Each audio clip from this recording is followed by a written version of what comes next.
What's going on, everybody? Happy Friday. Welcome aboard episode 2 of the Midnight Express. I'm your conductor tonight, Isaiah Leong, joining you tonight live from Fremont, California. I got my guy, John Alcorn, joining me as well. And John, welcome aboard the Midnight Express, man. Glad to have you on the air. How are you doing on this Black Friday? Good, not great. I am frustrated. I want you know who to be fired, but we're good. Sounds good, man. Sounds good. Yeah, I can't wait to hear your rant about Tom Herman. It's going to be epic. But, ladies and gentlemen, tonight's program, we've got a lot of college football games to talk about. Iowa State, Texas, Notre Dame, North Carolina, Oregon, and Oregon State, the matchup that I really, really wanted to avoid tonight. But my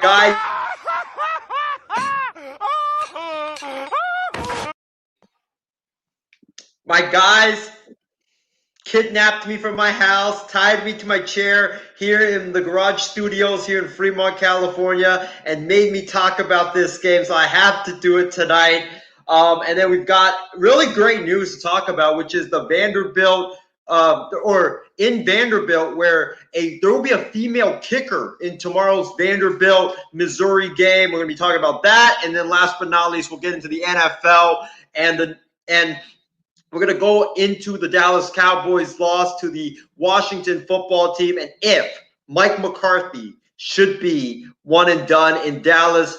Ladies and gentlemen, feel free to flood our comment box with comments and questions, and we will read them on the air and answer your questions on the air as well. So buckle up and get ready for the ride here on the Midnight Express. John, you know where I'm going to start, my man. Iowa State and Texas, the game that was played in Austin this morning between the Longhorns and the Cyclones. Iowa State, if they had won this game, they would clinch the Big 12 regular season championship and a spot in the Big 12 championship game, in Texas needing a win badly to save their season. John, I know you are a huge Texas Longhorns fan, but your Longhorns unfortunately go down 23-20 to Iowa State. Buddy, the floor is yours. Take all the time you need in the world. What's your thoughts on Texas faltering to my guy, the GOAT, Brock Purdy, and Iowa State? Tom Herman, you deserve to be fired. I don't care what the situation is. The amount of undiscipline I've seen over the years, I thought it was bad near the end of Mac Brown. I thought it was bad with Charlie Strong. It's even worse with you. I backed you up these past 4 years. Made excuses. The undiscipline on defense and offense. If our best running back 3 years ago was Dante Foreman, we can't run the football. We can't tackle. Our offensive line can't do nothing. That falls on you, Tom Herman. You deserve to be fired. And folks, I live about 30 minutes away or so from the UT field. I guarantee you I could sign a petition. Find a way to make it happen. This is disgusting. You're up, I believe, by 3 to 4 points. Did you kick a field goal? No. Who's that decision? That's not on Sam. Haven't been high on Sam really ever. If you look at how the Longhorns play, I'm trying to keep constant. I'll wake my mom up like last time. But they play well from behind. And you can't do that. Our playoff hopes have been dashed for the past 2 or 3 weeks since the Oklahoma loss. I get that. But when you continuously to play from behind, how the fuck do you expect to even get to a bowl game? The only kind of bowl game we're going to is the toilet bowl. Just because the Longhorns are my team does not mean I'm going to be biased in terms of not being honest of where we're at. My team is garbage. My team is terrible. Tom Herman needs to go. You're not going to see a more passionate person about getting Tom Herman fired. When I talk about getting a guy fired, I talk about him as a coach. As a person, I don't know. As a head coach, You stink. You're worse than a diaper after nap time. We can't recruit worth nothing. Tom Herman, you are a joke of a head coach. Sam Ehlinger, the way he plays, he's not going to make it in the NFL. Teams figure you out. You can't play from behind. Ask Lamar Jackson and Harbaugh and the Ravens about that. I am disgusted. It makes me frustrated. Folks, the last time the Longhorns were in a championship game, 2009. I was in 6th grade and I'm almost 23 years old. We keep giving ourselves false hope. We say the Longhorns are back. I always say that because I want them to be back. That's my team no matter what. The undiscipline is atrocious.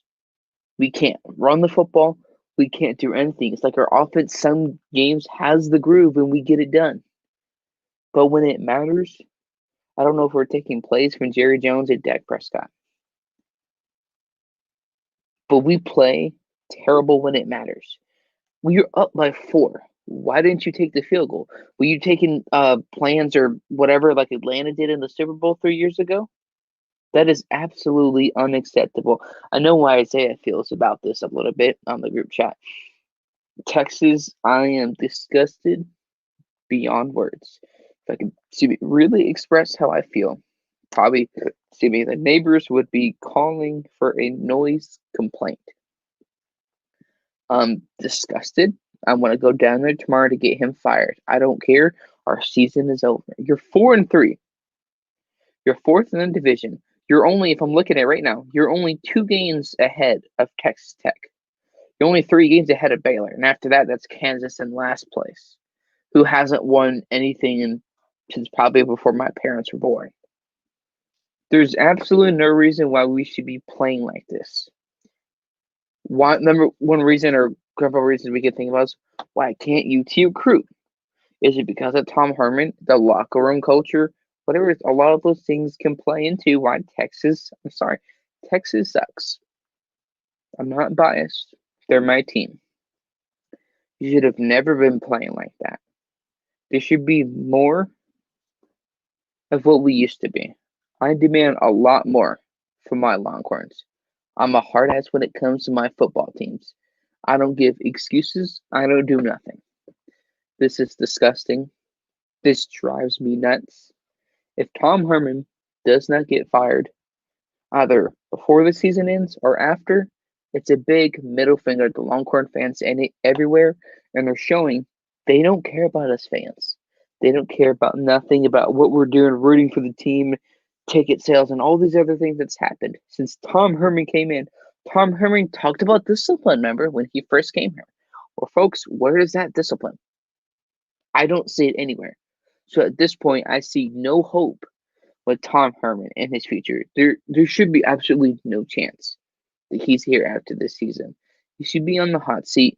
At this point, with how the Big 12 is shaping up and how we're playing, why don't they? I know it's obviously I'm not going to fire him now. You don't fire him after the end of the season. I will go down there. I'll go down the field, on that practice field. We can have their protest or signing for Tom Herman to be fired. I've never done that before for a football team. But I am disgusted. 11 years of mediocrity. David Ash and Gary Gilbert and other quarterbacks. You don't remember half of them because they never made it in the NFL. The only one was Colt McCoy, and he's a backup for Daniel Jones right now with Jason Garrett's the offensive coordinator. I'm disgusted. I don't know truly what else to say. UT could not have played anywhere. Sam, I don't believe, is their guy. Obviously, he's a senior, so he's gone. He, in my opinion, was considered to be a Heisman candidate, potentially, before the season started. He is playing terrible. The whole team sucks. I'm disappointed. Tom Herman, you deserve to be fired. There's nothing else to say about that. John, that was a lot of things to digest, but all I'm going to say is this. How you are feeling right now about your Texas Longhorns is how I've been feeling the last 4 years about those damn USC Trojans who year in and year out, regardless of whatever record he goes. And they bring in a lot of 4 or 5-star recruits, but they always have mediocre records, and they still somehow, some way, find a way to keep Clay Helton around as their head coach. I don't know what that guy did to deserve the job security of Nick Saban, but it just infuriates me. But back to Iowa State and Texas. John said a lot of great points about the Texas side of things, but I'm going to talk about the Iowa State side of things. And you know what? I can show this loud and proud. He is the GOAT, man. Like I said in previous programs, I don't give a damn about Trevor Lawrence. I don't care about Justin Fields. I don't care about Zach Wilson. I don't care about Trey Lance. 49ers, Kyle Shanahan, I want this guy next year as our quarterback. I want Brock Purdy. This guy has shown me continuously, week in and week out, that he is franchise quarterback material in the NFL. And, John looks completely disgusted and wants to push me off the Midnight Express train here on the show. But this validated what I've said since the start of the season. I said at the start of the season, after I think they had beaten, I forgot, it was Baylor. I said that watch out for Iowa State.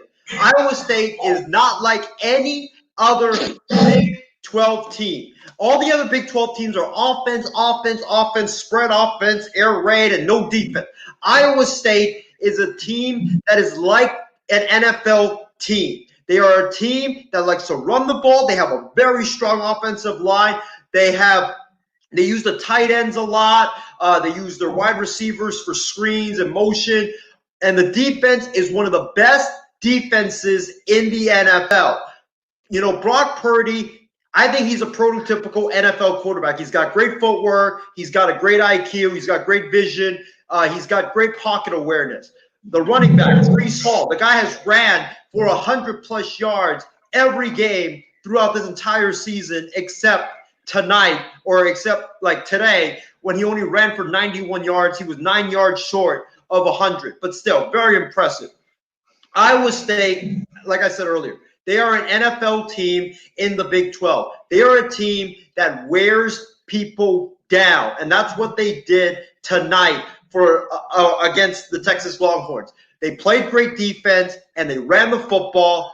And, Brock Purdy, he did what the 49ers have been doing with Jimmy Garoppolo in the last 2 years, which is a run-heavy offense and make Jimmy Garoppolo just do like third and manageable, just complete the short passes down the field. And that's what Iowa State does with Brock Purdy. That's why they are very successful. And, with the Oregon loss and, potentially other upsets that could come this upcoming weekend, and Iowa State being right now, I think, at 13, Iowa State could, I cross my fingers, they could make a run for the college football playoff. But what a great win, man. And, I forgot to also mention this guy, Charlie Kohler, their tight end. I'm telling y'all right now, if you guys haven't watched him play, go watch highlights of this guy. This guy is the next George Kittle. He has, like today, he had 6 receptions, 131 yards. He's been their leading receiver all year long.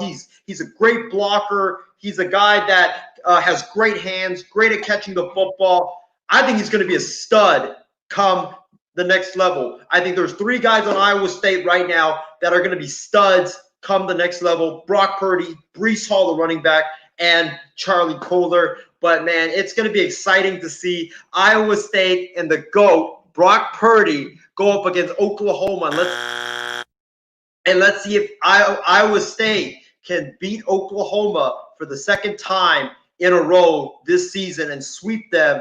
And if they do that, John, I think you have to agree with me here. I think if they beat Oklahoma for the second time and win the Big 12, I think you have to put Iowa State in that playoff debate. But we're still far away from that. But that's my take on this game. John, do you have anything to respond? You complain about 4 years. It's been 11 years since we've done anything. I was in 6th grade. I'm almost 23.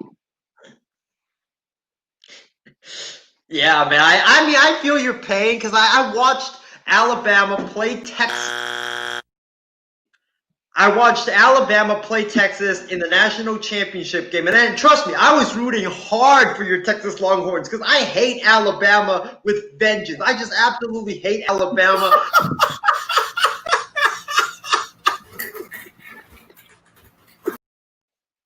But yeah, man, I was really disappointed when Mac Brown and Colt McCoy couldn't get it done against Alabama. But man, yeah, whenever Texas is good, it's good for college football. So I really do hope that the Longhorns do ultimately fire Tom Herman and and get a new coach because Texas, they deserve to be at the top. They need to be at the top because it makes college football just so much more fun. We have a lot of comments that trickled in our comments section.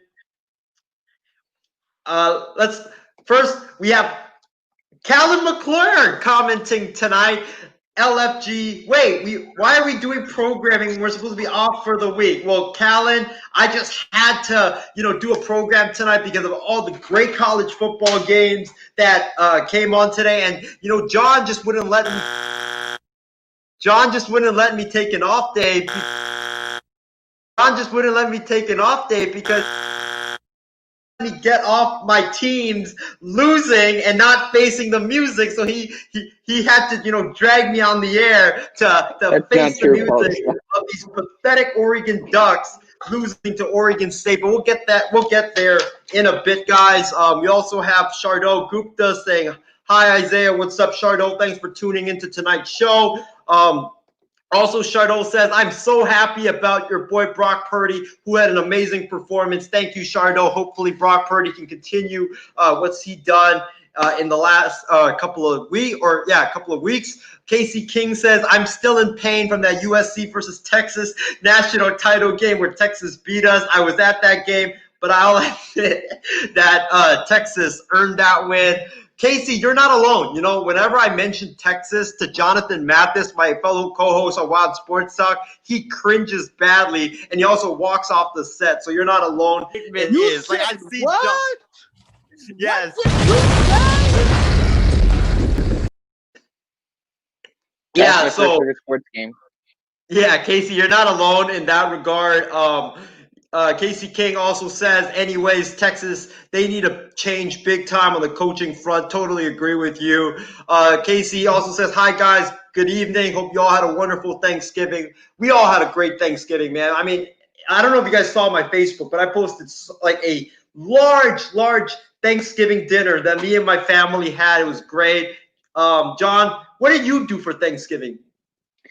Well, Mom cooked. We ate some really good food. I think we just hanged out with some family, played some games, and worked really hard on the show and trying to get some big guests on, really, at this point.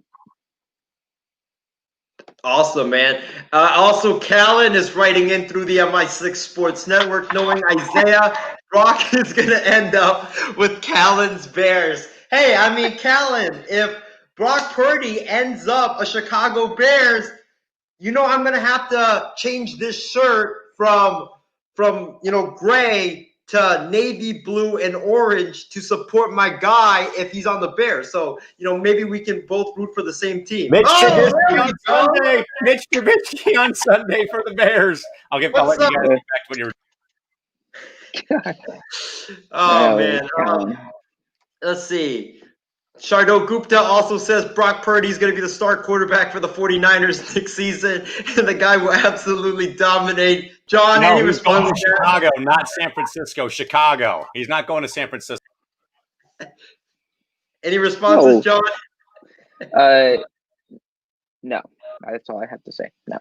That's the response you need. Let's see.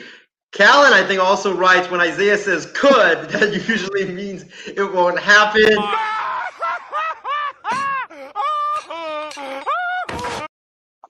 And also Casey King says we need a night shift show this weekend. Well, Casey, we'll try to make we won't have a night shift show happen this weekend, but we probably will try to do maybe another Midnight Express maybe tomorrow after all the college football games, because I got to talk about Auburn potentially beating Alabama if that happens. But if that is, like, I see what? Yes. What did you say? But if Alabama wins, you can just toss all that out the window. But let's move on. Let's move on to our second topic, which is, John mentioned this when he was talking about Texas when we were talking about the Iowa State-Texas game. But John, I got to ask you this question. You've been a very vocal critic about Tom Herman. So I got to ask you, what do you think, now that Texas is eliminated from the playoff chase, their hopes of winning the Big 12 are dashed completely? What should Texas do about Tom Herman? This is Tom Herman. I have a trash can over here. Goodbye. Record against Oklahoma.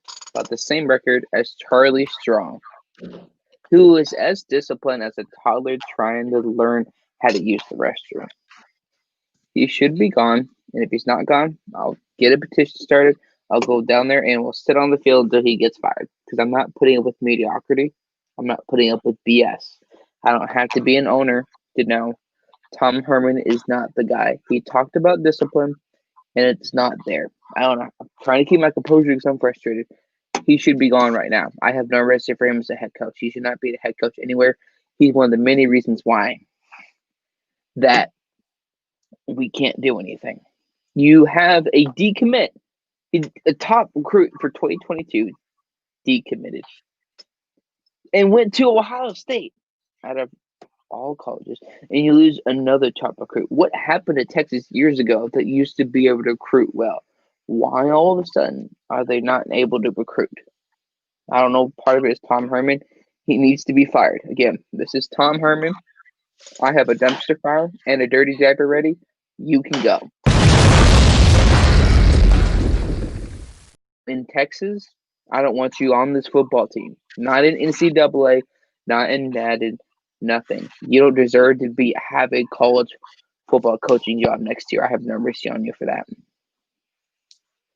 John, let me ask you this, before I get my take on what Texas should do about Tom Herman. Let's say Texas does fire Tom Herman. Who do you want to replace Tom Herman at Texas? Because, it's one thing to get rid of a coach, but, it's another thing to have an elite coach replace Tom Herman in Texas and try to make them a better football team. So who would you want Texas to go after? Because let's face it, Texas has all the money in the world. This is the Texas Longhorns we're talking about. So they can go out and attract whoever they want. So who would you want Texas to go and get? Matt Nagy. No. Callan, no. He would deserve to lose if he got that. Matt Nagy's a joke. No, I've talked about this with a couple of friends in the group chat, and I think it would be Urban Meyer, in my opinion, because what the recruiting that he did for Ohio State, a lot of the guys that they have in offense, defense, and having Ezekiel Elliott, they know how to draft on offense. And that's one of our biggest needs, because even if our defense gets it done, our offense can't. Oh, somebody said that. But yeah, I think Urban Meyer would be good. And Urban Meyer, if you do see Come on, you want Nagy. No. I would rather have no head coach for next year. I'm sorry, no. Because Tom Herman is like, what's his name? That used to play for the Jets. This is your career with Longhorns. You're done. I believe it should be Urban Meyer. If they can't get a coach, what does it say about their culture?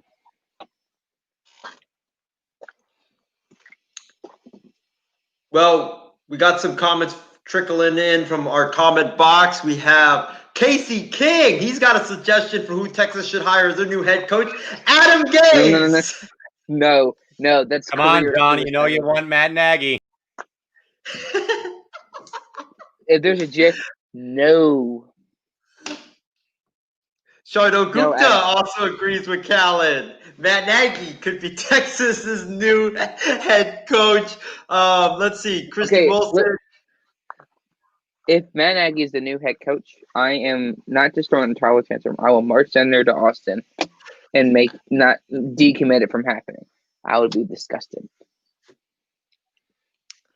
Well, Christy Wilson says this is a long shot, but I think Urban Meyer could be Texas's next head coach. And also, Christy, in regards to, I think, Adam Gase, or is it Matt Nagy, she says, no. So, yes. Come on, Alcorn. You know you want Nagy.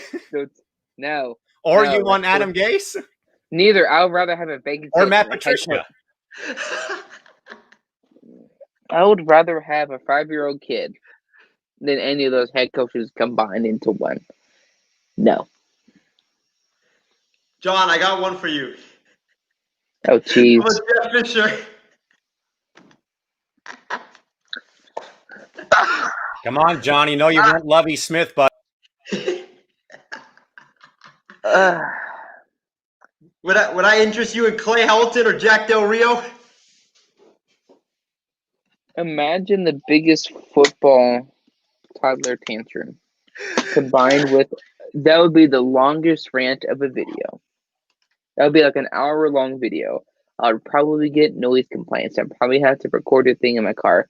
No to Gase, nothing. Gase is the same guy that got his staff member got caught for doing you know what on video. We're not gonna tell you, but you can pretty much do the research yourself. But no, not gonna happen. No.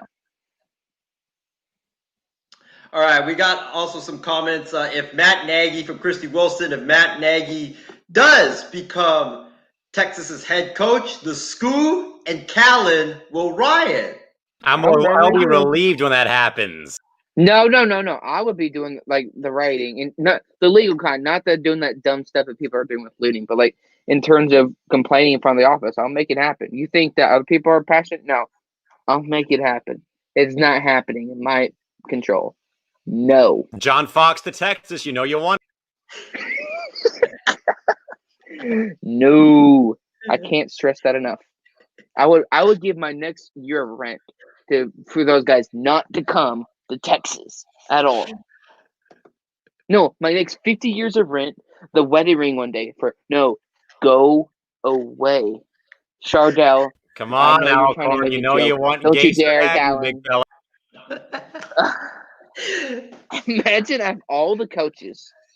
That I would rather have Rex Ryan. That's how desperate I want those guys not to be there. That's how bad it is. No. Wow, Shardo Gupta pushing the higher Adam Gase Texas button. We also have Christy Wilson saying she says no to Jack Del Rio as Texas's head coach. So for me, listen, I completely agree with John. Tom Herman needs to be fired in Texas. Tom Herman needs to be gone by the end of the year. I wouldn't fire him like tonight or tomorrow because there's like no point. Let the guy finish out the season. Let him, get fired at the end of the season. Because when you do a mid-season firing after you Harbaugh to Texas, you know you want it, John. Nope. There's like no point in firing a guy mid-season now that all your like postseason dreams are dashed. So let the guy finish out the season. But like Callan mentioned, the guy that I want Texas to go after, and John will probably, leave the set once I say this. James Joseph Harbaugh. Give me Jim Harbaugh at Texas. Please. Jim Harbaugh to Texas. The reason being is because Jim Harbaugh, he's probably not the greatest coach in the world. But he's a great Goodbye, John. Callan, you might have to hop on now that John's out of the picture. But give me James Joseph Harbaugh, Jim Harbaugh to Texas because he's a fan. No. Actually, you know what? I'm just kidding about that. But I don't think that this is. I don't think that this is going to happen. I really don't. This is a long, long shot. But why not Texas bring back Mac Brown? Have you guys seen what Mac Brown is doing at North Carolina? The guy's Don't do it. The guy's having lots and lots of success right now in Chapel Hill. I think that, you bring him back, recruits would come. He's a fantastic coach. I think he would be the guy that can bring the Longhorns back to where they belong in college football. John, Come what on, do you have John. to You know you want Jason Garrett to coach Texas. You know it, buddy. Oh, Come on now. jeez. Okay, two things. No, it would not be Mac Brown. I don't want him because there's a reason why you fired him near the end of the first place. It's just like you going back to that same relationship where you know it's going to have the same result. We know when Mac Brown got fired. Undisciplined, and the team wasn't able to get it done. You had David Ash as your quarterback, who should be David, you know what. But no. Mac Brown, no. None of these guys, no. Hire Harbaugh at Texas, well then your football card is taken away, sir. Oh, geez, Hardell's now, he's just trolling now. Chardos has hired Jason Garrett at Texas. I mean, we're going to bring in Jerry Jones to coach at Texas. Come on, Alcorn. You want the micromanager there too? Oh my God! I would rather be the head coach. I'm sorry, I'll take it at that point. If you're I second that. I second John Alcorn to be Texas's head coach. I mean, what does Texas have to lose at this point? But John, let me give you a list of some potential candidates at Texas, and let you tell me whether you would want them at Texas or not. Let's start with the guy that everybody's fawning over, and that is Hugh Freeze at Liberty, former head coach at Ole Miss, got into some trouble there, got relieved of his job, and then became the head coach at Liberty, and now he's 8-0 at Liberty. Would you want Hugh Freeze at Texas? What did he get fired for in the first place? I think he got fired for I think allegations involving recruiting. Like it was basically the same thing that Rick Pitino did, which was pay players illegally. And then I think he also, if I'm not mistaken, I might be totally wrong on this, but he also hired a stripper to try to convince one of his players or one of his. Like I see. What? Yes.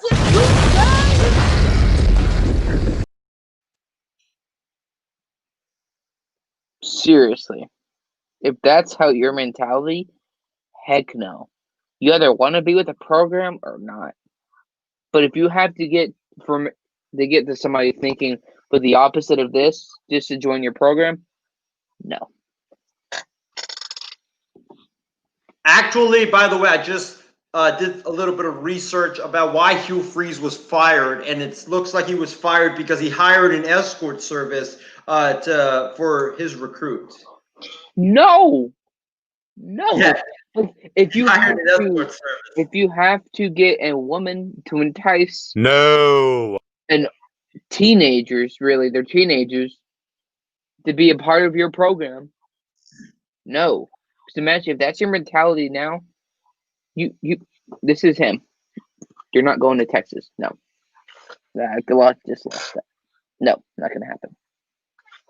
All right, moving on to the second candidate on our list.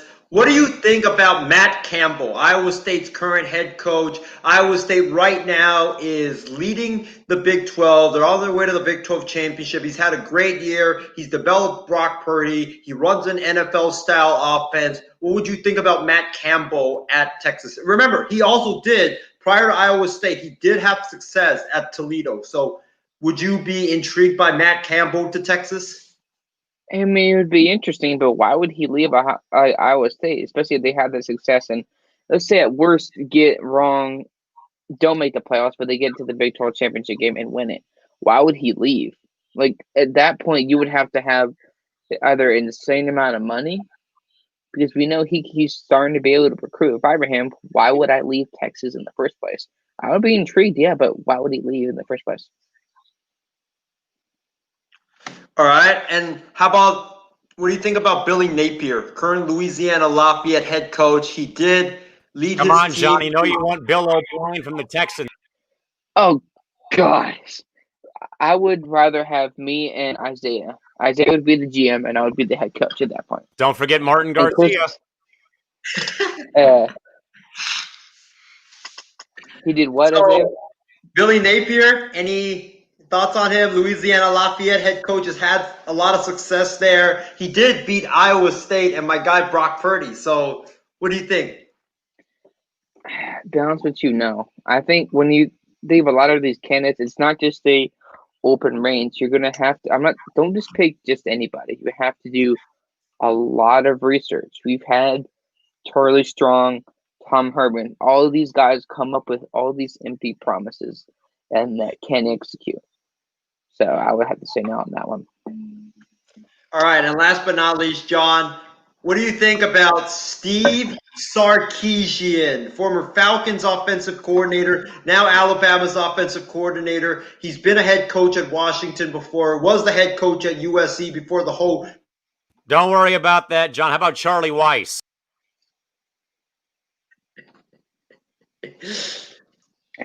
No. If you are in any type of job with Atlanta, no. Look at Atlanta's offense. No. I don't want to bring that losing curse to our organization, which has had a problem with losing. So, no, I would not pick that one. Perfect, man. And, I got to throw one last one at you because, Callan's throwing all these names out, Bill O'Brien, Jason Garrett, Matt Nagy. How about Marvin Lewis? He's Arizona State's defensive coordinator right now, and their defense is pretty good. So, John? Marvin Lewis? Are we saying yay or nay? Callan? No. Oh, yeah. See right there. Yeah, the response. No, I don't want Marvin Lewis. I don't want a guy that's calm and collected. We need a strict person like McCarthy. Don't you dare. I thought he was going to say another head coach name. No. If you're going to say head coach names that are ridiculous, that would never happen. Hugh Jackson. Obviously, I'm joking. Jim Moore, He's a good coordinator. No. God. Marvin Lewis not to Texas, to the Bears. That would be amazing. I want to see Callan flip that. What about Hugh Jackson to the Bears? I'm just kidding, Callan. Come on, you want Lovie Smith, buddy. Come on. Lovie Smith is coaching college, by the way, at Illinois. Come on, you want John Fox or Mark Trestman. Come on now. Wasn't he the coach at Tampa before they fired him? Yeah, he was. He got fired, I think, after 2 years at Tampa. Well, yeah, he was doing pretty well with Winston. So, that would be interesting. I just don't know who our quarterback's going to be next year, considering Sam's going to the NFL. How about Bill Cowher? Actually, that would be pretty interesting. It's just we need somebody besides not just recruiting. You have to discipline the recruits that you have. Okay. Oh gosh, Chardell. No. Hell no. Pull that comment back out. Chardell, I am taking your football credential right now, and you're not going to get it back until next year. Are you joking me? You're going to... Yes! Where's my cup of water? I'm choking right now. Are you really like Oregon serious that you are going to replace Kyle Shanahan, who is one of the best offensive minds in all of the NFL, for Marvin Lewis, a guy who has not won a single playoff game in his entire coaching career? Just stop, man. Stop. No. No. Kyle Shanahan is here to stay, and I'm so glad that he's our head coach. We went to the Super Bowl with Jimmy Garoppolo. We just need another quarterback, and we just need to stay healthy. And, who knows? We'll be back to the Super Bowl. But, moving on to our next game here on our schedule, and that is Notre Dame. They were in a tough fight with North Carolina today. John, I got to, ask for your reaction on this game. Were you impressed by Notre Dame eking out a win over North Carolina 31-17? Well, it can be surprises. Isn't Notre Dame that team where you're like, oh, they look like it, but they're always frauds? I'm not surprised that they won today. They played well, and plus they really had to. I've had to look up their record right now, their division. I'm not sure exactly how they're doing, but yeah, they played well, and they need to execute, and that's what they did. And that's what truly matters over halfway through the season. You got to execute. They did, and that's congrats for them. Yeah, my reaction to this game, is I was not impressed at all by Notre Dame. Notre Dame did not look like a team ranked number 2 in the country. They looked very sloppy. Their defense didn't show up until the fourth quarter. Ian Book, he played all right, but it wasn't his best game. Their offensive line did really well blocking when it came to run blocking. The running game was outstanding today, but pass blocking wise, it wasn't that good. I just wasn't impressed by Notre Dame. They're right now, I think they're number 2 in the rankings, I believe. Yeah, they're number 2 in the rankings. I just think that I agree with you, John. Notre Dame is a team that they're just frauds. They are just frauds. They're going to get to the college football playoff. They're still better than BYU. They're going to get to the college football playoff, and they're going to get blown out year in and year out. That's exactly what happens. So, no. They have a better shot at making it than BYU. I am not impressed by Notre Dame. Maybe they're going to play Clemson again in the ACC championship, so that's going to be the game that really decides it all for Notre Dame. But we'll see what happens then. But Christy Wilson says never bet against the Fighting Irish. I would say in the playoffs you can bet against the Fighting Irish because they always disappoint in the playoffs. Christy says I was impressed by Notre Dame. We also have comments coming in from Callan, Notre Dame over BYU. Come on, Callan. BYU won 66-14, and Notre Dame won. School that nobody's heard of. It ain't gonna work, buddy. All right, let's skip the next topic and let's move on to our final college. Oregon State. Do it. John, you want to introduce the next topic? You have to keep that same energy. Oregon, who executed as much as my Longhorns did in the final moment, was not able to get the win, just like my Longhorns. Unlike Isaiah here, who I'm very mad about my team. I face it. Because you can complain about these last couple years. Y'all went closer to a championship game years ago when you had Mariota and when you had at least a decent quarterback in Herbert. It's been 9 years for my team. I don't want to hear it from nobody. Oregon couldn't win when it mattered. I would love to see Isaiah's reaction on camera after it happened. That would be hilarious. You mean like this? What? Oh my God, you had it! Oh my God, it was right in your head! Come on, Jimmy, we got to get this first down. Hasty's open! Hasty, oh my God, you take a damn sack! It was wide open! Are you far? Team, we got to get this. No! Intercepted! Why would you throw it, man? Take the sack! Come on, Hasty! Go! Go! Go! First down! Yes! No flag! Oh, it's gonna be a hold! Damn it! Damn it! Damn it!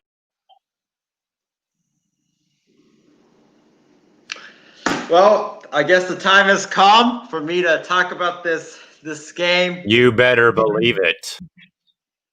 Callan, why don't you stay on camera for this, just in case that I might walk No, you're staying. No, you're staying.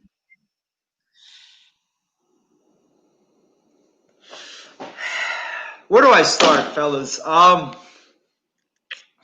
This was a disgraceful performance by Oregon. We've said in the last couple of weeks that Oregon just hasn't looked like the Oregon of old. Coming into this season, I still can't believe I said this, and I think Callan and Steven and, Ryan, they're out on the streets or in the archives trying to find that video, but it's still not as good as this one, though. Michigan, this is Jim Harbaugh's best team at Michigan. He finally has his quarterback. I know Callan keeps saying death, taxes, and Michigan losing Ohio State. Well, that curse is going to end this year. Michigan is beating Ohio State. They have a Death, taxes, Isaiah getting picks wrong.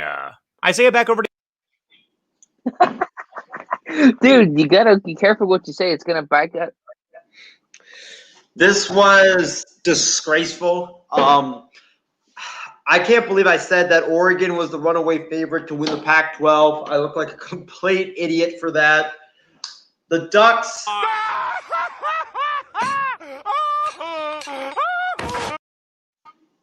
I gotta really stop making, I gotta stop jumping the gun after just one game because I did that with your quarterback.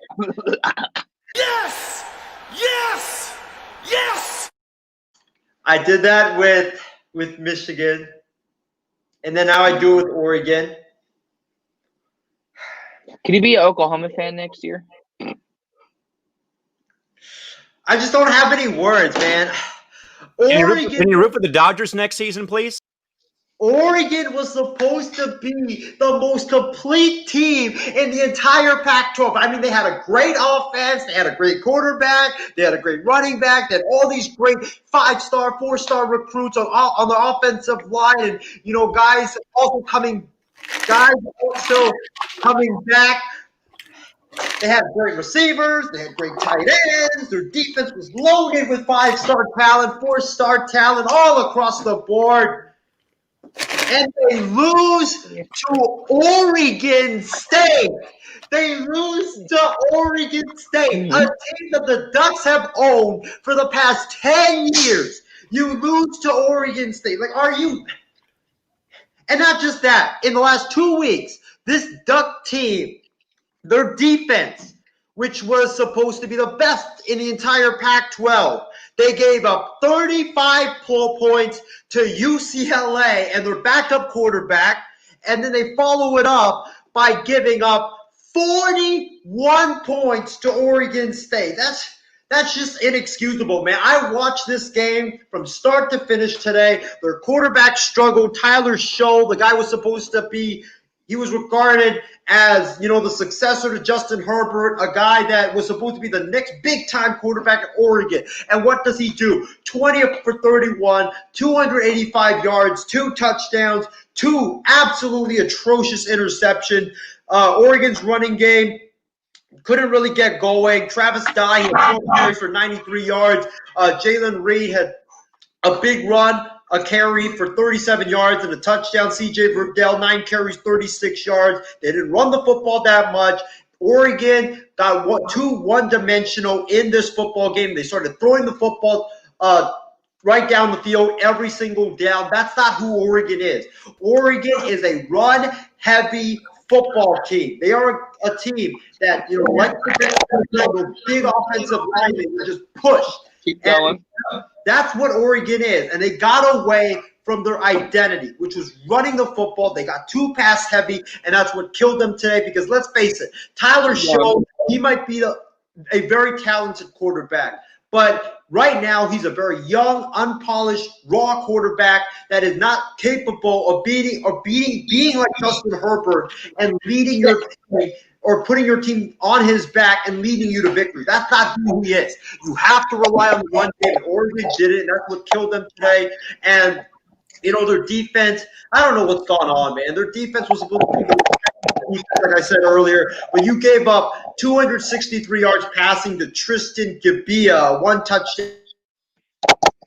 Jefferson looked like the second coming of Emmitt Smith out there. I mean, my God, 29 carries, 226 yards, and 2 touchdowns. It was like an NFL player playing against. It was like an NFL player playing against a junior high school team. That's how pathetic it was. This guy ran all over Oregon's pathetic defense. And then, Kobe Taylor. I mean, they also made this guy look like the second coming of Larry Fitzgerald. So, Oregon, their defense is a major, major question mark. Their offense, has struggled in the last few weeks. I hate to say this, guys, but USC is gonna win the Pac-12. You better, because listen, I like Keaton Slovis. I think he's a fantastic talent. I just don't like their head coach Clay Helton. But with how pathetic Oregon's defense is playing, Since you said that, they're not going to win it now. I just think USC, they're going to put up at least 45 against that Oregon defense that is looking like absolutely Swiss cheese. So the Ducks, you see this right here?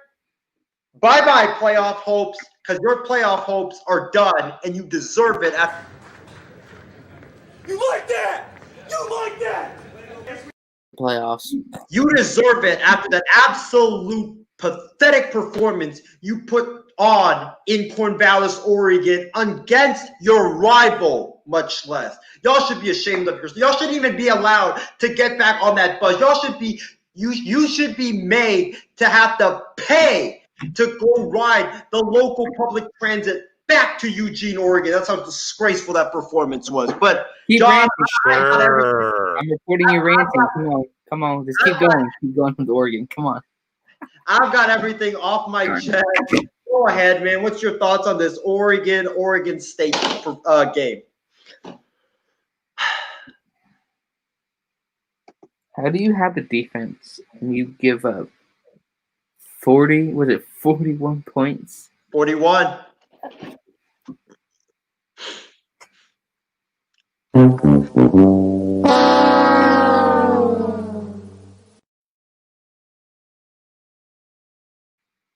That's Isaiah making all of his picks right there, folks. I've decided to cancel football season. Let's just go. No, don't you dare. No. You're the Grinch if you do that. Nope. No. Ooh, yeah. Go ahead, John. But Oregon, come on. There's always these expectations. Going back to Mariota, then Herbert. You're supposed to be the successor of Herbert, who had decent numbers. May even be better than Herbert. Even though Herbert's lighting up in the NFL. It's disgusting.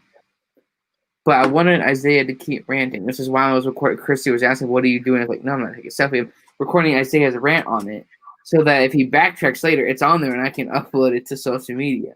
But, hey, we're good. John, it looks like that we're going to have to stop the Midnight Express train right now because we have a passenger that needs to get off the train, and that will be me. I will see y'all on Monday. No.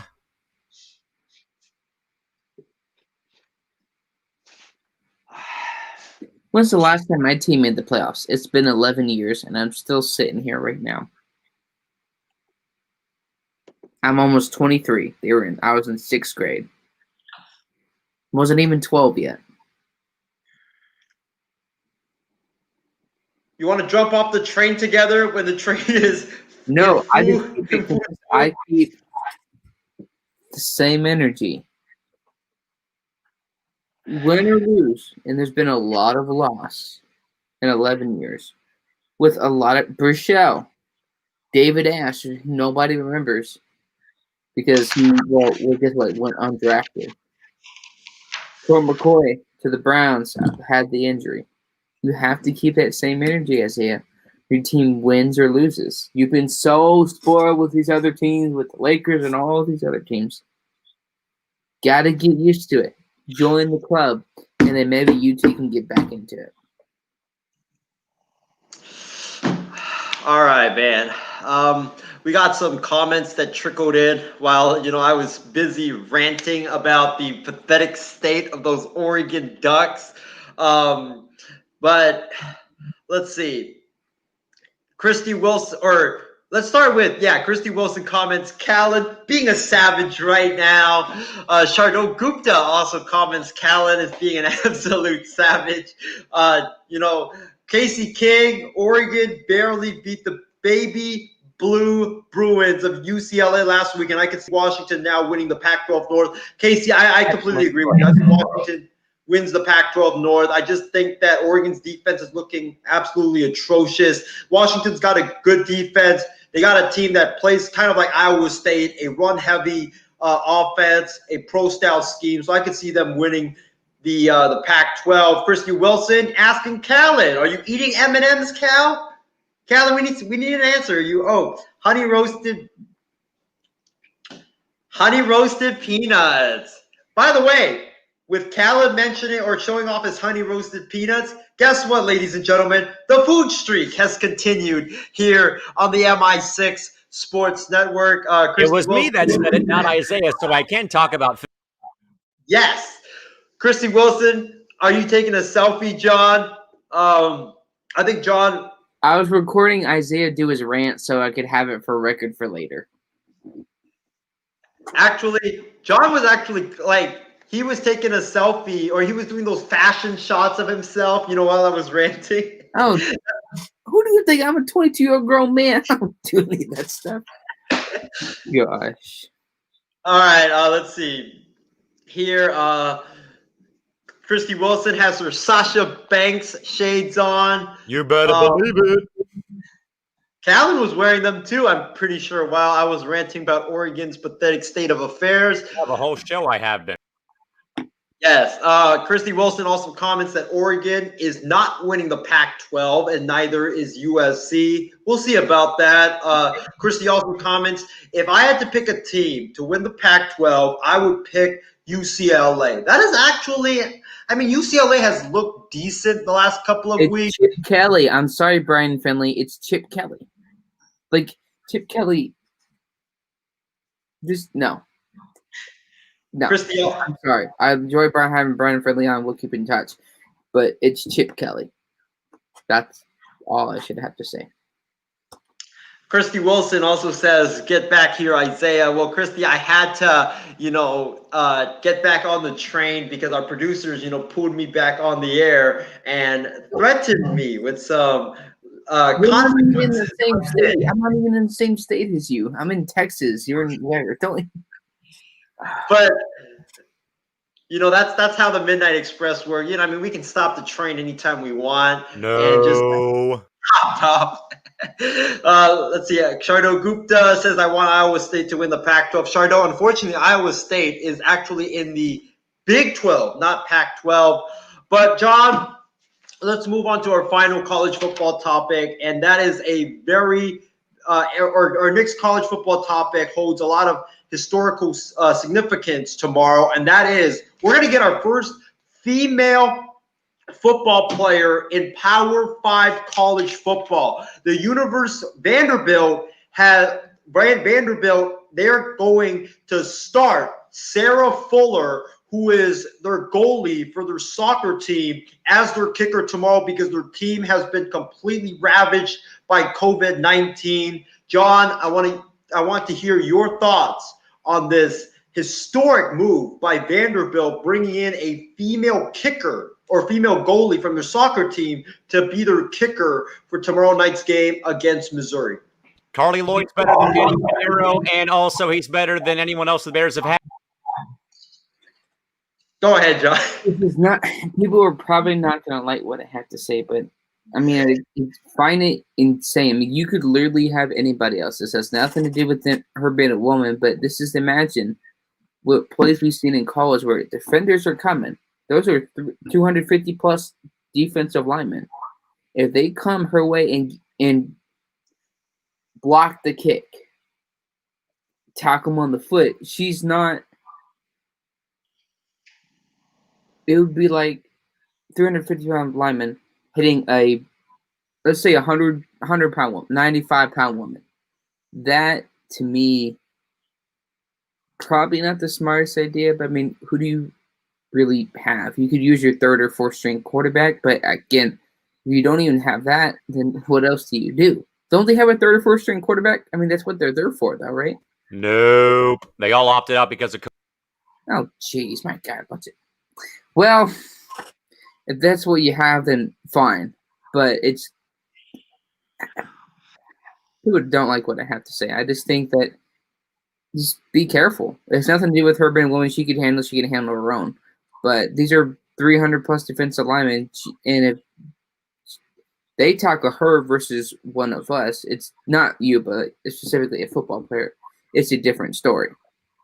It's not like she's way accumulated of these football players, but it's interesting. I mean, if you're that many guys opting out, why not give her a shot? I mean, it's not like she's going to be there long term, but why not just give it a shot?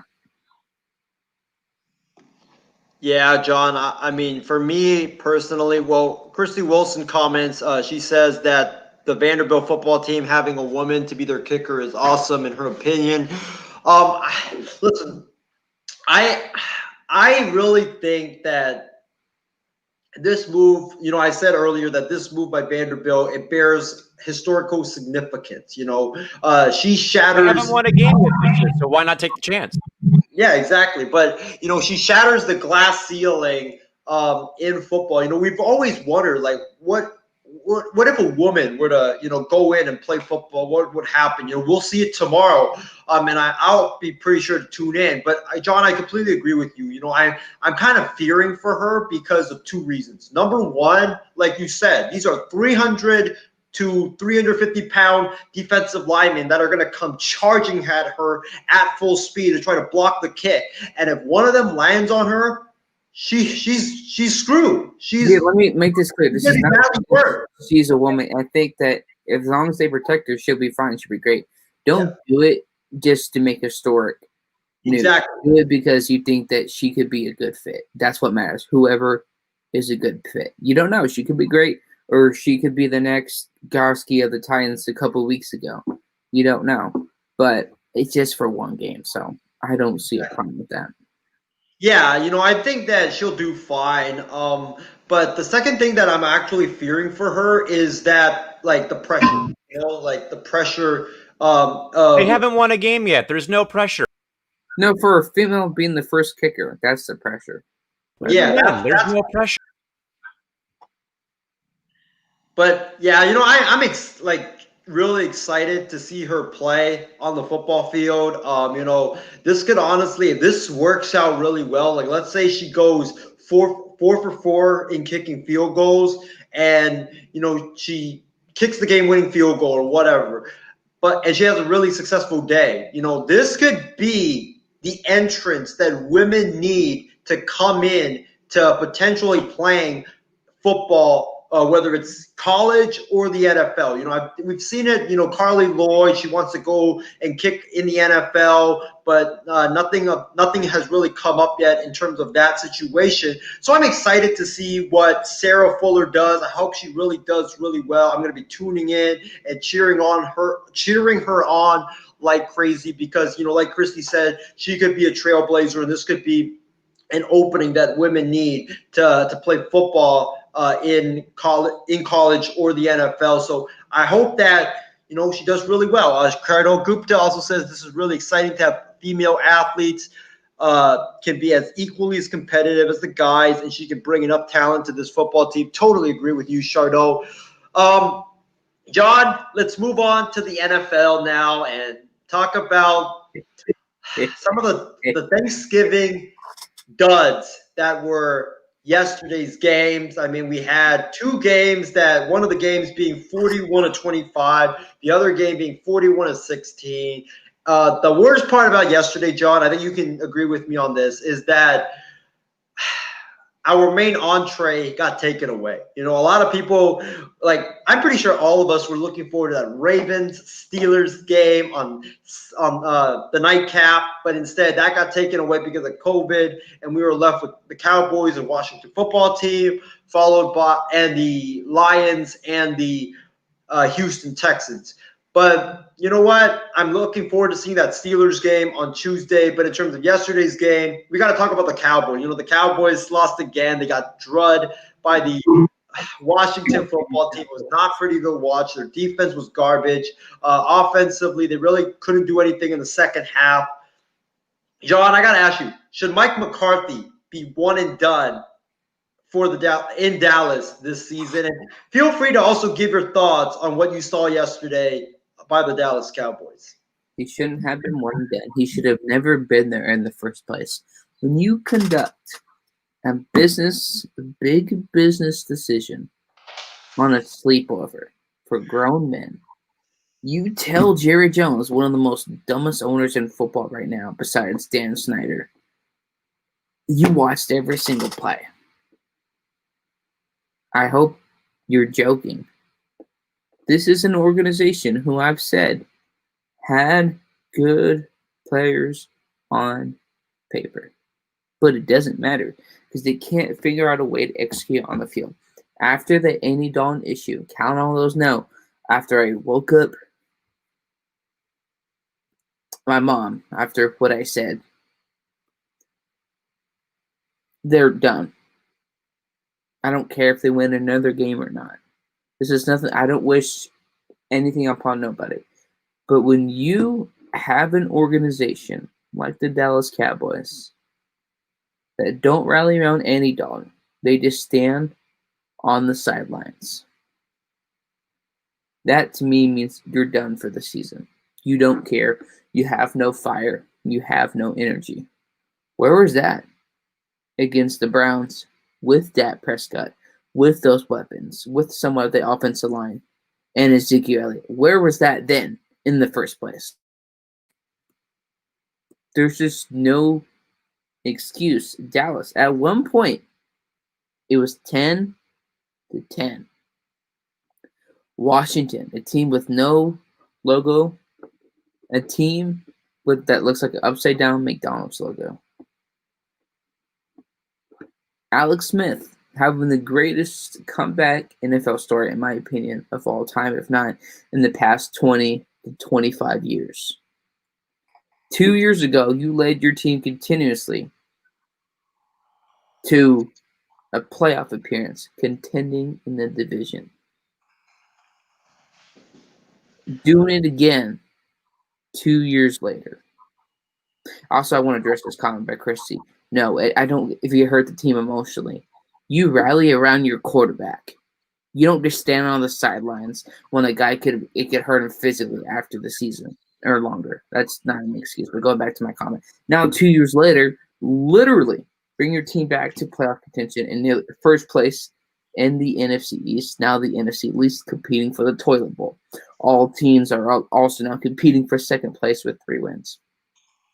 At this point, with this many injuries, I could see Washington winning the division. You have Gibson, a great young rookie. You have a great second-year receiver, Terry McLaurin. You have Alex Smith, who could be the same situation, just like with the Kansas City Chiefs, where you get a young quarterback, and then boom, that guy could be in there the next year or two and then move on. Alex Smith is, I'm not saying he's playing an MVP cat. He's playing great considering where he came from. Nearly dying 2 years ago. Children almost lost their father. A woman almost lost her husband, all these other things. That, to me, even though we dog on the Cowboys, I'll continue to dog on them because I want the best for every team. I don't put up with mediocrity, whether it's my team or not. Dallas, it was 10-10. I'll go back to that. They are outscored 25 points. The end of the score is 41-16. You got outscored by 41 points, and imagine, Washington has a worse offensive line than Dallas. Washington has a backup quarterback who came back from a worse injury than Andy Dalton, nearly died, and is outplaying you. A rookie running back with a worse offensive line. A whole team playing better than you. And you still have one of your star offensive linemen moving to right tackle, if not moving back to right guard. There's always an excuse again and again. Oh, it's because of this. After that Dalton injury, everything was gone. Everything was done. None of the players clearly want to be there. They made that very abundantly clear. I will never cut anybody some slack. You are a team on the field. Of course, you look at it last week. They played Minnesota. Minnesota had a bad rushing and passing attack. So maybe that made them look better than what they actually are. But Kid Bayless, you got better keep that same flipping energy. Washington looked like a very great team. They get Chase Young, all the linebackers that they have. They get a decent backup quarterback, and of course Bradbury's in the Giants. But they have a great defensive line with the great players that they have. Gibson, McLaurin, and Alex Smith coming back. When I thought he wasn't going to be able to start any game this year, the momentum is in Washington's favor. You're going to see a team in this division have less than 7-8 wins potentially. Just like with Seattle in 2007, they went 7-9, went to the playoffs. The Cowboys have shown no heart. You can't fire an owner. But it all falls back on Jerry. Has let it happen. You're supposed to be the boss, and he's not acting like it. He's trying to act like that cool uncle. You need to put your foot down, Jerry. Get the job done. Mike McCarthy should have never been the head coach in the first place. He's done. Because even if this was a healthy year without COVID, do I think he would have done a much better job? No. Kellen Moore, despite him being the offensive coordinator, is not getting it done.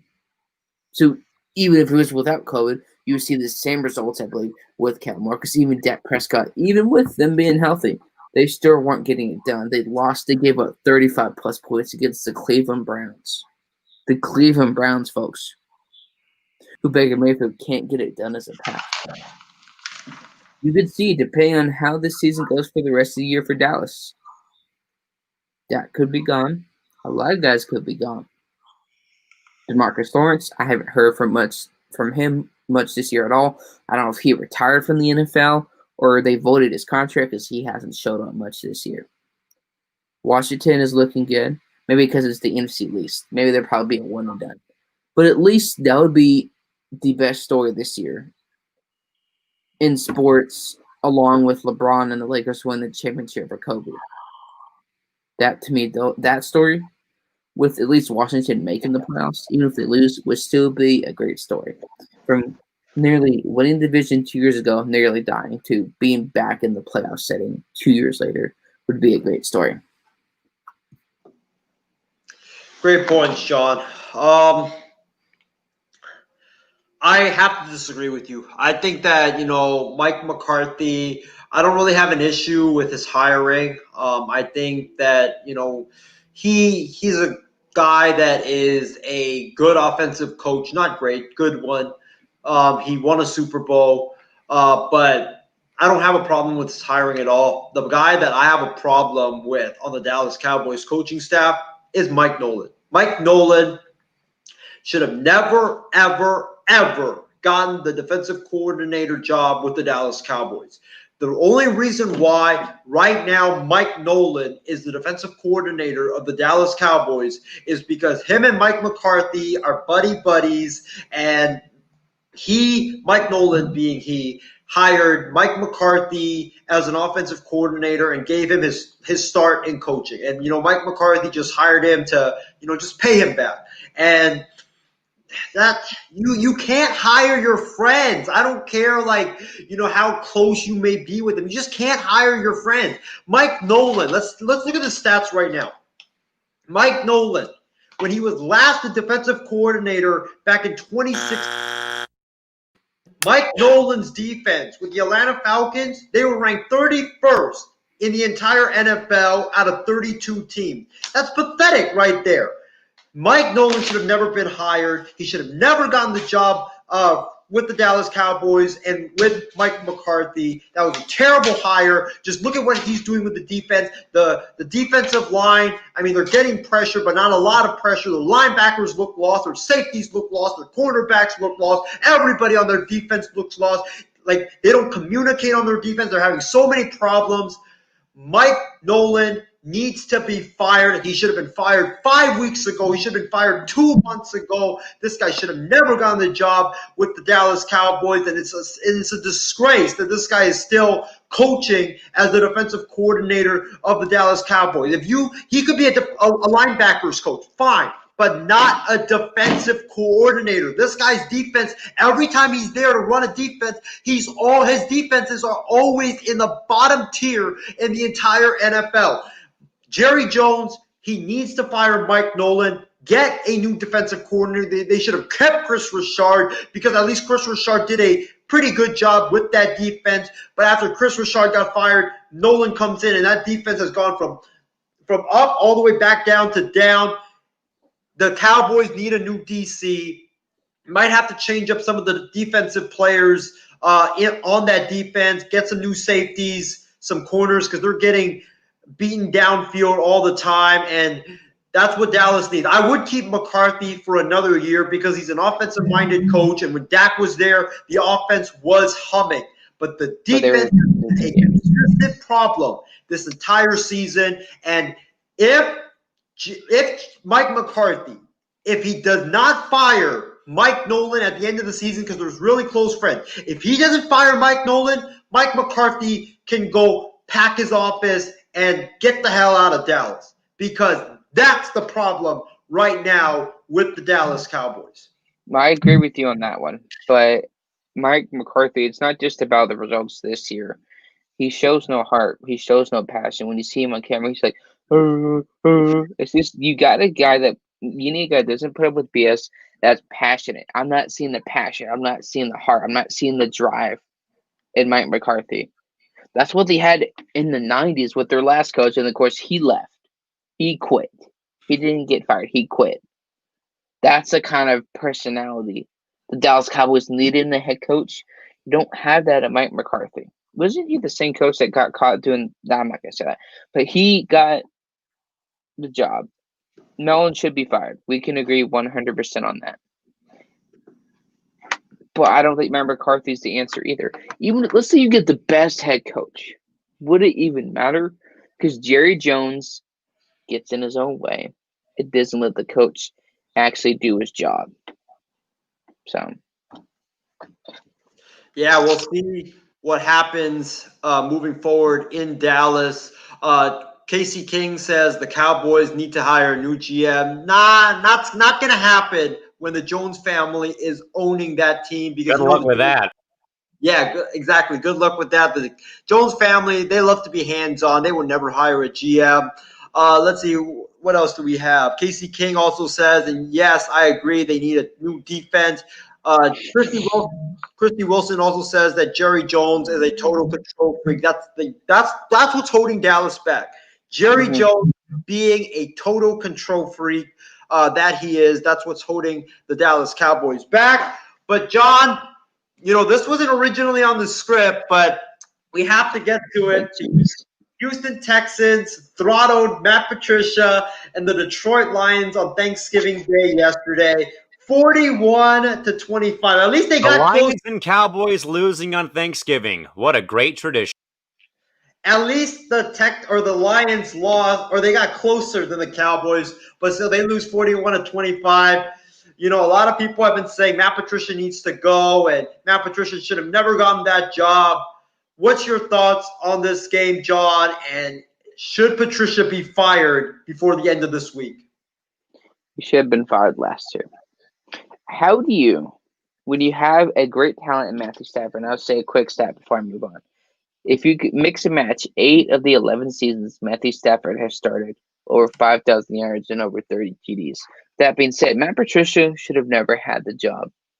You cannot protect the quarterback. It doesn't matter what else you have. They're not going to protect the quarterback. It's not going to happen. In what way was Matt Patricia going to be the answer? This guy, imagine this. You had those two great defenders, Quandre Diggs and the other guy, Darius Slay, that went to the Eagles, and Quandre Diggs, I believe, went to Seattle. How they had a problem with Matt Patricia. So it shows he has no leadership skills. Now, imagine this. Oh, we went to the playoffs with Detroit. We went to the playoffs. No, we went better. We'll hire an ex-Patriots coordinator. Because that always works out successfully. Right, Houston? Right, other teams? Miami may be the exception.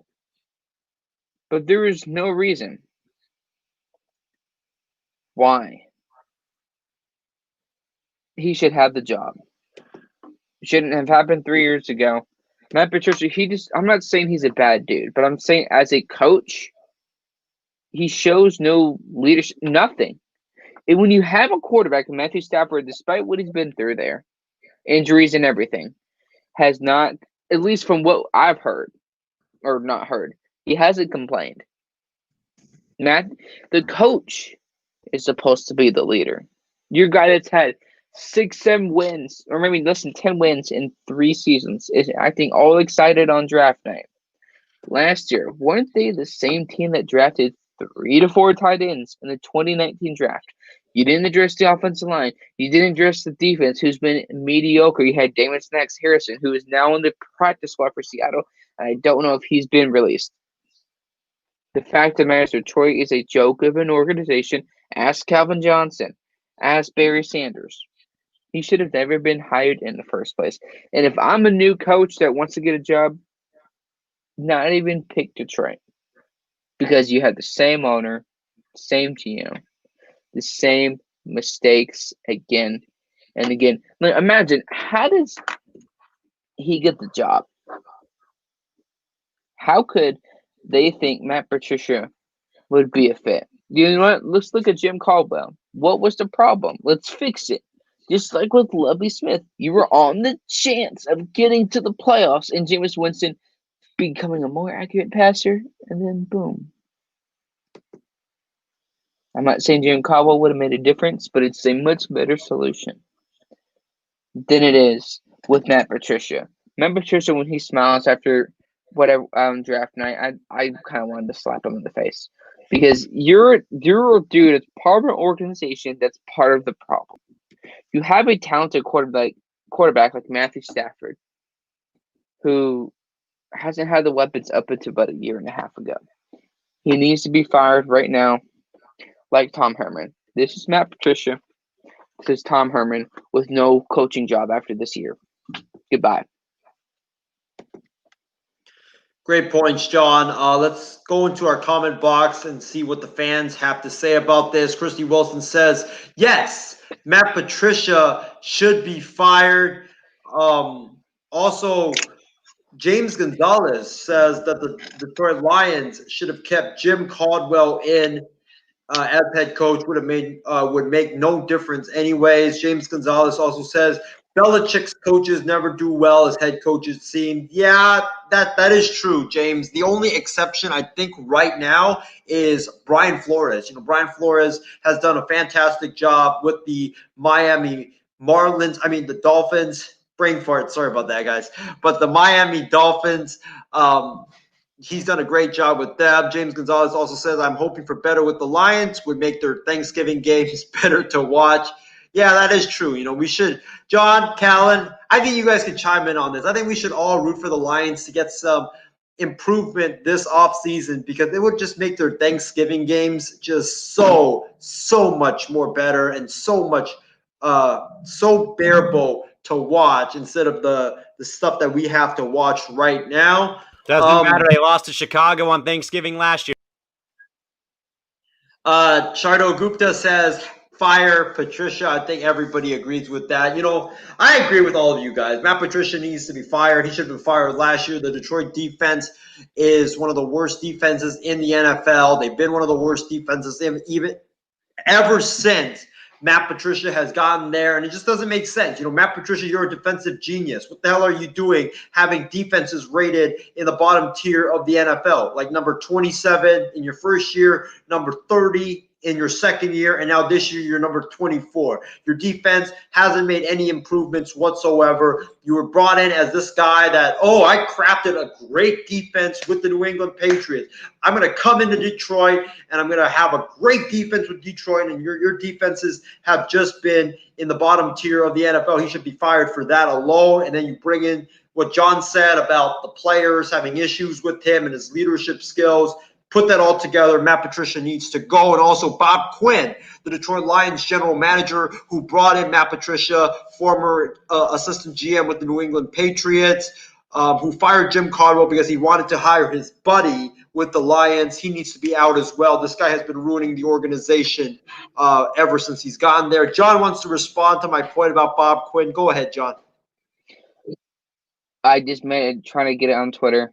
Hashtag fire Matt Patricia.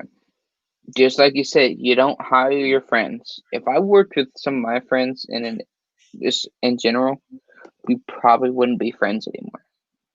You don't, when you make a business decision, especially when it comes to an NFL team. And no, I'm not a GM, but this is just a plain, simple fact. You don't have to be a head coach or a GM to know this. You don't do it based off of emotions. You check. What's going to happen if we potentially hire this head coach, GM, or coordinator? for the next 2 to 5 to 10 to 12 years from now? How does this affect my franchise? You talk about how Patriots coaches don't last when they go to other teams because it's called the Patriot way, not the Brian Flores, not the Bill O'Brien. It's called the Patriots way because other teams are not willing to swallow their pride and overpaying the quarterback, the receiver, the tight end, the running back, the defensive players. It's the Patriot way for a reason. Detroit is never going to win because they make the same decisions again and again. 1000% agree with you, John. Even though I gotta say this, there is an exception to the rule of never hiring your friends. If I ever become a head coach, my first 2 calls I would make is to you and Callan to be my offensive coordinator and defensive coordinators. I guarantee you we would build a great staff and we would lead our the high school team, our football team are coaching to the championship. But ladies and gentlemen, before we wrap this up, it's Black Friday right now, and I'm pretty sure a lot of you guys woke up hella early this morning, stood in line forever, and went shopping today. But we normally don't do this on a Friday night, but we have to show you this tonight. But we have a clip of Black Friday shopping gone wrong in COVID time.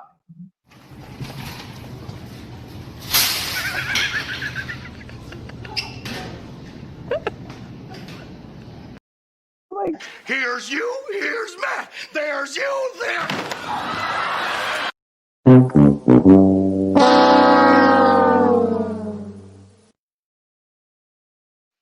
Let's play that again, shall we?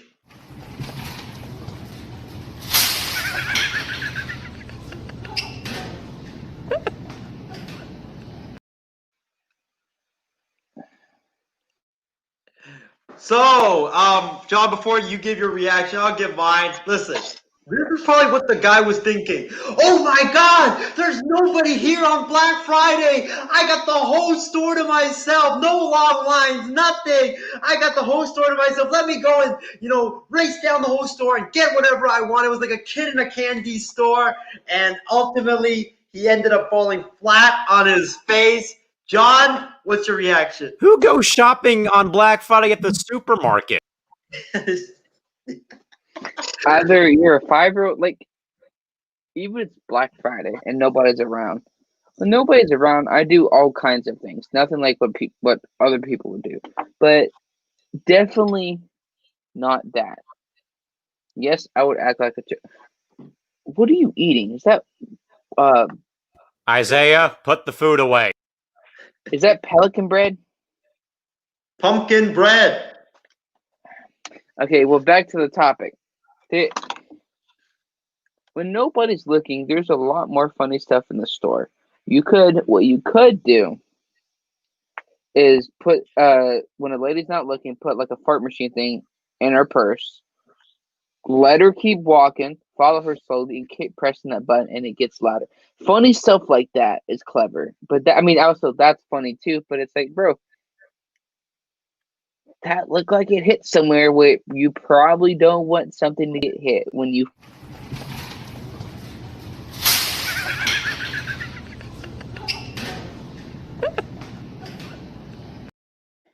Once again, at the supermarket, though. Come on, man. Black Friday's much better else. Just go to GameStop or somewhere else and do some Black Friday shopping. Don't be doing. I always do my Black Friday shopping online, but there's a lot of good games now. But it's like I've seen Black Friday. I think maybe witnessed a Karen today at GameStop, but yes, I do. Yes, I do. I was all ready to start recording. It's like Karen. I was hoping for a Karen, Karen, so I could start recording and maybe something would happen. But I've been bored at a grocery. Just do funny stuff like that. That's pretty much it. I don't know what grocery store that was, but how do you? It could have gone. He could at least he had slipped the other.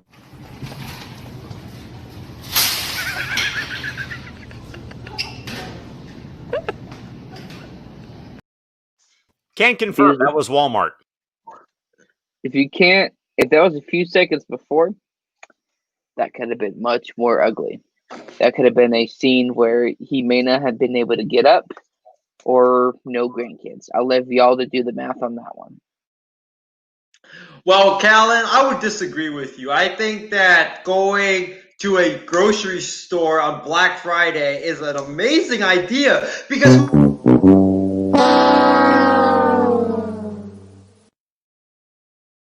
doesn't want 85% off on frozen pizza, ice cream,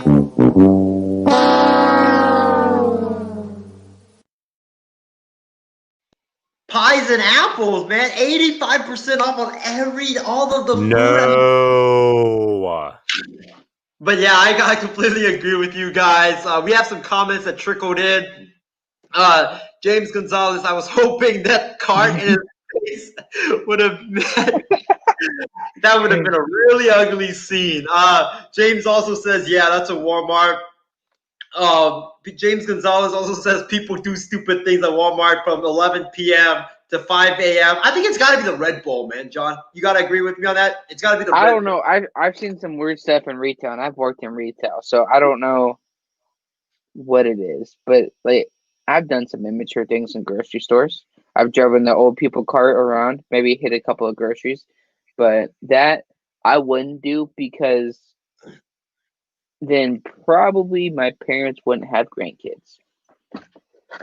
But, By the way, since we're talking about doing immature, stupid stuff at grocery stores back when we were little kids, so I got to tell this before we go off the air. So what happened was I was shopping at, I think, my local Safeway. Yeah, Safeway. And you know how like they at Safeway, right? These like, and also at every grocery store around the U.S., they would always stack the apples, right, really, really high.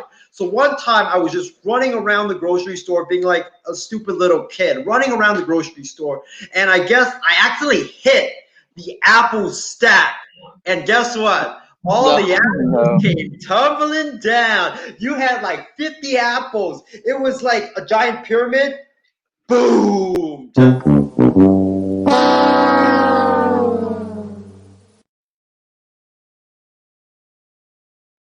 Too bad we don't have that on video. We could play that on loop forever and ever and ever and ever and ever and ever. Oh, I mean, thank God we don't have that video. That would have been more embarrassing than all the other videos we've got combined here on the archives of the MI6 Sports. Yeah, go ahead. I actually had a game I lost at HEB when I was a kid, and it got worse because you have the grocery stores and underneath where the shelves are, so you can't reach in there. I lost a game from like a good Game Boy game from like 15 years ago, and obviously you can't find it now. Game Boy game. Are we talking about Mario and Sonic at the Olympic Games? Because I remember I had. Oh, I don't think that was Game Boy. I think that was more The Wii. DS. But I would try to do a bunch of fart jokes and make like other people did it. Because it's a bunch of old people. I mean, they wear Depends. I mean, that's what you like. That's just funny. Harmless.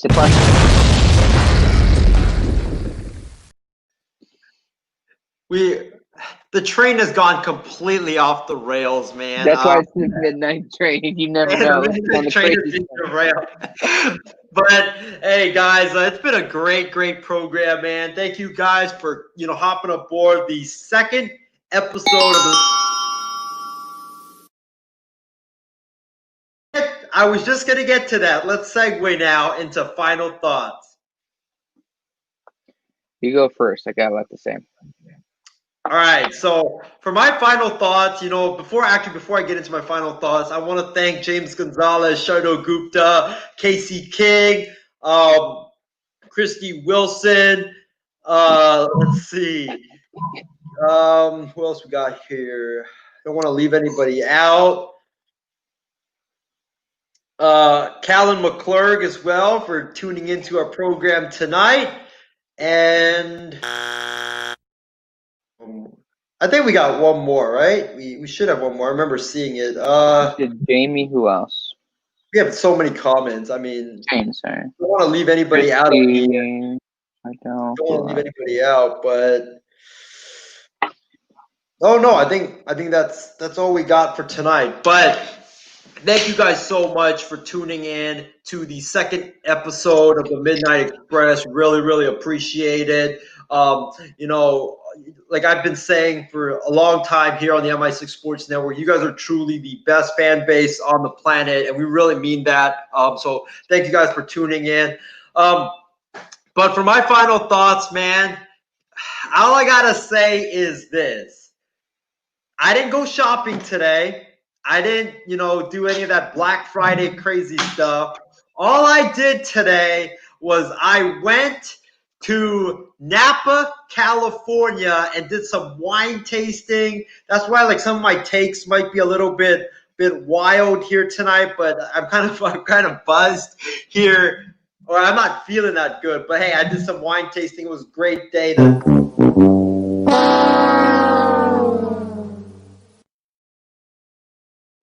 It was a great way to spend Black Friday, but I hope everybody had a great Thanksgiving. Hope everybody had a great Black Friday. And, we're looking forward to some college football games tomorrow. We got the Iron Bowl between Alabama and Auburn.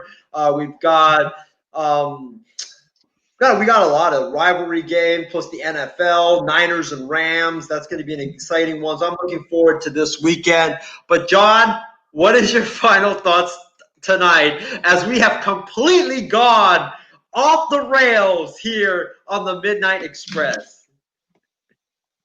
A wine tasting for Black Friday. I've done